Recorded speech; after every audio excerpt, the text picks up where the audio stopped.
Touchdown with Aaron Masemola. On the bench with local legends. Your questions, your heroes. Welcome to the Touchdown with Aaron Masemola. And yes, it is yet another amazing opportunity for us to chat all things sports right here on the Touchdown on the Joyride on OFM, the sound of your life. And today we're talking about a completely different sporting code. So often we talk about rugby and cricket and netball, but today we're talking about cross-country racing. And of course, we saw that the round 3 of our local domestic circuit took place in Upington, and I'm joined by an absolute legend in terms of South African racing and rally driving as well. And of course, I think many South African fans will know him so well for his victory in 2009 at the Dakar Rally as well. His name is Giniel de Villiers. Giniel, how are you? Fine, thanks. And yourself, Aaron? I'm doing very, very well. Looking at the season thus far, I think it would just be perfect for us to start at the beginning of the year with the 2021 Dakar Rally, where your team finished 8th overall over the 12 stages. And of course, we saw some challenges in Saudi Arabia as well. Can you maybe just take us back to the Dakar Rally and how you found it overall? Yeah, look, I mean, the Dakar Rally was in Saudi Arabia for the second year in a row. We had some challenges definitely this year. Obviously, I think everybody knows by now we had a big problem with our tyres that we were using, and we had so many punctures. I ended up having 25 punctures just by myself, so that puts you back quite a lot. We're working very hard to address that problem because, if you have that amount of punctures, you've got no chance of competing for the top spots in the race. So, hopefully we can sort that out and be ready for next year's Dakar, which is also in Saudi. But other than that, we had a good race. Otherwise, the Hilux ran perfectly well. We didn't have any, mechanical problems or anything like that. And we had very good reliability. The only problem we had was with our punctures this year. So, like I said, hopefully we can sort it out for next year. Definitely. I would love for us to talk about the difficulty of actually being on the circuit as a whole, because I think so often we just think of the Dakar Rally as drivers racing through the desert. But for you as a driver, you need to have both skills, be a phenomenal driver and be your own mechanic as well, because when you get a puncture, you need to jump out of the car and start fixing the car. How difficult is it actually being a driver on the circuit? Yeah, look, I mean, they're mainly challenges, being an off-road driver. It's not as easy as it always looks from the outside. There's a lot of things going on behind the scenes. And, like you said, many people only see us doing the Dakar Rally, which is the most well-known off-road rally in the world. But there are many other races that we do during the year. There's a lot of testing that we do to get prepared for these races. Many hours are spent together with the team preparing the car. A lot of hard work goes into, getting the car ready for a race like the Dakar Rally. And in terms of driving,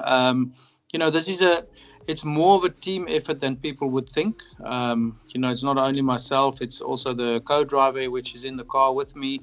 And then you've got a team of, quite a big team of 40 to 50 people around you, which, make it possible. They make sure that all the nuts and bolts are tight every evening. Service the car, make sure that all the parts are in good working order for the next day, because these races are extremely challenging on us as drivers and co-drivers, but also on the cars itself. So we need to make sure that we are as physically fit as possible, because the physical demands on your body is a lot more than you would think, and I feel the same after a 5 or 6 hour Dakar stage than I do after a 5 or 6 hour mountain bike ride. So just to put it in perspective. So there's a lot of preparation that goes into, being successful at the end of the day. That's very true. And I would also like to touch on two words that we can't ignore in the world today, and that's, of course, COVID-19. We saw, of course, travel restrictions actually ensuring that the Dakar Rally, the 2021 Dakar Rally, is only hosted in Saudi Arabia. How has COVID-19 almost changed your sport and made it just a little bit more difficult in terms of the protocols and some of the rules and regulations? Yeah, look, I mean, COVID has affected everybody. It doesn't matter which discipline you're in or what work you do or whatever. It's affected all of us, and it's been definitely more difficult this year with COVID. But I must say the organisers did a really great job to create this sort of a bubble in Saudi Arabia for the Dakar caravan. We had to go a little bit earlier because we had to quarantine for a certain period of time, and then you had to arrive there with a negative test, and then you had another test there to make sure that everybody in this Dakar caravan is negative. And then once you are inside, we were inside this bivouac, we were not allowed to leave that bivouac. So we stayed in our in our tents or in our campers or whatever, but you never left that bivouac. And it did work well. Nobody got sick during the race. There was I think 6 or 7 guys before the race that were tested positive in Saudi Arabia. They were not allowed to enter the Dakar bivouac. And so there's definitely a lot more admin going on to keep it safe and to keep it clean for everybody. But I think the ASO, which is the organizer of the Dakar, did a really, really good job together with the Saudi authorities to really make it happen. Definitely. And I think for us as fans, we were just so happy to see the Dakar Rally take place, because we have seen a lot of sporting events being cancelled due to COVID-19 as well. But I would like to talk about this season. Thus far, of course, we saw a victory for you at the Sugar Belt 400 just to start the season on a good note. How important was that victory for you, especially just to build some momentum into the rest of the year? Yeah, no, look, it's always nice to win a race here locally. We've got a very tough championship here with lots of, very competitive cars and drivers over here. The first race, which was in Dahlstrom, didn't start off that well for me. We only managed to finish 6th, I think, but we managed to score some points, which is very important in the series. And then in Sugar Belt, we managed to win the race. Unfortunately, in Upington, we didn't have a bad race, but we didn't have the perfect race. We finished 5th overall there. We unfortunately had a couple of punctures there as well, which put us back a little bit. But still, we scored some good points, and I think we at the moment we pretty much in together with 2 or 3 other guys, we close to the lead of the championship, which is good. We got another 3 races coming from August onwards. So hopefully we can win another 1 or 2 of them, and that'll be good for our championship for the rest of the year. So we definitely will try and do our best to achieve that. Definitely. I would love to touch on the Upington circuit, because our team is currently in Upington at this point in time, doing some coverage there as well and broadcasting from the region. How different was the Upington circuit compared to any other circuit that you've been on this year? Look, I think the race in Upington was really great. It used to be it was called the traditional Toyota 1000 Desert Race, which was also always held in Botswana. But because of all the COVID complications, it's very difficult to travel cross-border at the moment.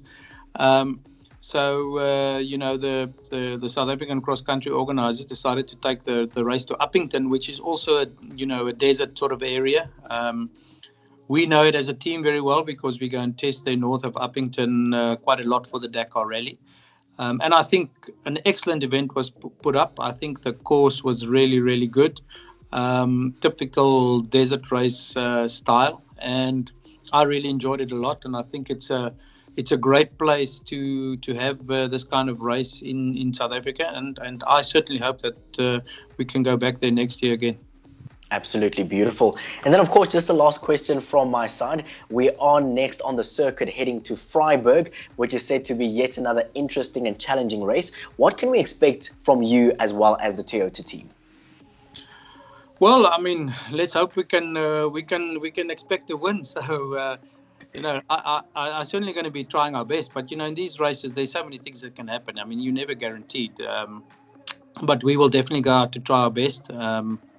It's a challenging terrain there in Vryburg as well, but it's a terrain that I quite like. So, we'll go out there and try our best, and hopefully we can get a good result there as well. Absolutely beautiful. Giniel, we wish you all the best in Vryburg and the rest of the year. And of course, as you head to the next Dakar Rally that will be hosted in Saudi Arabia as well. But most importantly, I would just like to thank you so much for being such a great ambassador for the sport of cross-country racing, as well as representing South Africa so well on the global stage. Thank you so much, Giniel. No, thank you very much. And I hope we can continue doing a good job. But I can assure you we'll certainly be trying our best. Thanks very much. Touchdown with Aaron Masemola. On the bench with local legends. OFM Sport. The personalities behind the plays.